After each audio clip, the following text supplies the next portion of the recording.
မင်္ဂလာပါဟိုက်ကစ်ကနေပြန်လဲကြိုဆိုလိုက်ပါတယ်ဒီကနေ့ဗီဒီယိုမှာတော့နာမည်ကြီးအရက်ပလင်းခုံတွေကိုပြန်လဲဝယ်ယူအသုံးပြုပြီးရက်တုတွေထုတ်လုပ်နေမှုဆိုတဲ့အကြောင်းပဲဖြစ်ပါတယ်ဒီဗီဒီယိုလေးကမိတ်ဆွေတို့အတွက်အကျိုးရှိမယ်ဆိုရင်ဗီဒီယိုလေးကို like လုပ်ပေးပြီးကျွန်တော်ရဲ့ channel လေးကိုလည်း subscribe လုပ်ပေးဖို့တောင်းဆိုပါရစေမြန်မာနိုင်ငံရဲ့စီးပွားရေးနဲ့လူမှုအခင်းကျင်းတွေရက်သေးစာတောက်စားမှုဟာအချို့လူမှုအတိုင်းဝိုင်းများအတွက်နေ့စဉ်ဘဝရဲ့တစ်စိတ်တစ်ပိုင်းဖြစ်နေပါတယ်သို့တော့ဈေးကွက်တွင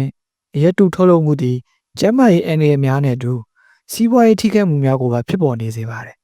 အထူးသဖြင့်နံပါတ်ကြီးရက်ပလင်းခုံများကိုပြန်လည်ဝယ်ယူ၍ရက်တုထုတ်လုပ်နေမှုသည်လူအများ၏အာရုံစူးစိုက်မှုကိုရရှိနေပါတယ်မြန်မာနိုင်ငံရဲ့အရက်တောက်သုံးသူလူများကြားတွင်နာမည်ကြီးတစိမ့်များနဲ့အစိမ့်မဲ့အရက်များဟာအထူးရေပန်းစားပါတယ်သို့တော့ဤမတစိမ့်၏ပလင်းများဟာရက်တုထုတ်လုပ်သူများအတွက်ပြည့်မဲ့တစ်ခုလည်းဖြစ်လာနေပါတယ်အကြောင်းမှာနာမည်ကြီးပလင်းဒီဇိုင်းတစ်စိမ့်သည်ဈေးကွက်တွင်ရက်တုံသုံးသူများကိုယုံကြည်မှုရှိစေပြီး၎င်းကိုအတူပြုလို့ရတွင်လည်းအရွယ်တကူအသုံးချနိုင်သောကြောင့်ဖြစ်ပါတယ်အရက်တုထုတ်လုပ်သူများဟာအသုံးပြုပြီးသားနာမည်ကြီးပလင်းများကိုပြန်လည်ဝယ်ယူရန်အမိုက်ပုံများပလင်းစုဆောင်းသူများနဲ့ပြန်လည်ရောင်းချသည့်ဆိုင်များထံမှရှာဖွေဝယ်ယူကြပါတယ်ဤပလင်းများကိုတန်ရှင်းရေးပြုလုပ်ပြီးအရက်တုဖြည့်သွင်းကဈေးကွက်သို့ပြန်လည်ရောင်းချနေပါတယ်ရက်တုထုတ်လုပ်မှုသည်ရိုးရှင်းတော်လဲလှည့်စားမှုမြင်မာသည့်လုပ်ငန်းစဉ်တစ်ခုပဲဖြစ်ပါတယ်။ရေပေါ်အားဖြင့်အရက်တုထုတ်လုပ်မှုလုပ်ငန်းစဉ်များမှာနံပါတ်1ပလင်းစုဆောင်းခြင်းအသုံးပြုပြီးသောနာမည်ကြီးပလင်းခုံများကိုအမိုက်ပုံများအရက်ဆိုင်များသို့မဟုတ်ပလင်းစုဆောင်းသူများထံမှရရှိပါတယ်။တန်ရှင်းရေးနှင့်ပြန်လည်ပြင်ဆင်ခြင်းပလင်းခုံများကိုဆေးကြောတန့်စင်ပြီးဒစိမ့်များကိုလည်းပြန်လည်ပြုပြင်ပါတယ်။တချို့ကိစ္စရပ်များတွင်အတုဒစိမ့်များကိုလည်းပုံနှိပ်ရိုက်သွင်းပါတယ်။နံပါတ်3အရက်တုပြည်တွင်ခြင်းဓာတုပစ္စည်းများရေနှင့်အချို့သောအရသာဖြည့်စွမ်းသည့်ပစ္စည်းများကိုရောဆက်ပြီးပလင်းများထဲသို့ပြည်သွင်းပါတယ်။ထိုရက်များကပကြခဏကျန်းမာရေးအတွက်အန္တရာယ်ကိုလည်းဖြစ်စေပါတယ်။ဈေးကွက်သို့ဖန်ပြီးခြင်းအတုရက်ပလင်းများကိုဈေးကွက်ထဲသို့ပြန်လည်ရောင်းချရပါတယ်။၎င်းရက်များအရက်ဆိုင်များစားသောက်ဆိုင်များသို့မဟုတ်လက်လီရောင်းချသူများထံသို့ရောက်ရှိကြပါတယ်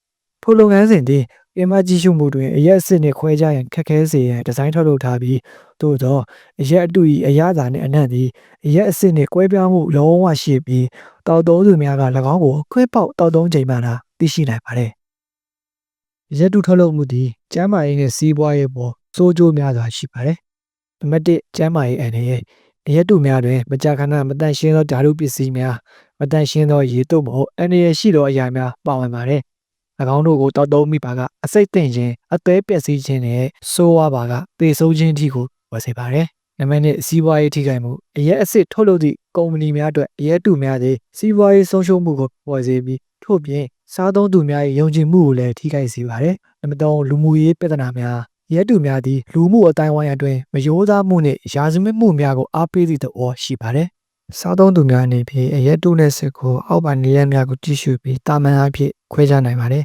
။အရက်အစစ်တွင်အနှဲ့များမပါဝင်ဘဲအရက်တုတွင်မူအနှဲ့များပါဝင်တတ်ပြီးပလင်းကိုနေအောင်ကြီးအောက်တွင်ထား၍ကြည့်ပါကတွေ့နိုင်ပါတယ်။အရက်တုသည်အရက်အစစ်နှင့်ကွဲပြားသောအရသာနှင့်အနံ့ရှိတတ်ပြီးသို့သော၎င်းကိုဖွင့်ဖောက်တောက်သုံးပြီးမှသာသိရှိနိုင်ပါတယ်။ဒစိမ့်များပလင်းအဖုံးများနှင့်ဒီဇိုင်းများကိုယူတစိုက်စစ်ဆေးပါအရက်တုများတွင်ပုံနှိပ်မှုအမှားများသို့မဟုတ်ရေသွေးနှိမ်သောထုတ်ပိုးမှုများပါဝင်တတ်ပါတယ်။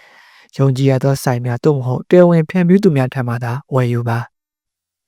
အရက်တုထုတ်လုပ်မှုကိုတားဆီးရန်အာဏာပိုင်များကဖမ်းဆီးမှုများစစ်ဆေးမှုများပြုလုပ်နေတော့လဲဈေးကွက်တွင်အရက်တုများဆက်လက်ပေါများနေစေပါတယ်အကြောင်းရင်းတစ်ခုမှာနိုင်ငံခြားမှအရက်များကိုတရားဝင်တင်သွင်းမှုကန့်သတ်ထားခြင်းကြောင့်ဖြစ်သည်ဟုအချို့ကလည်းထောက်ပြကြပါတယ်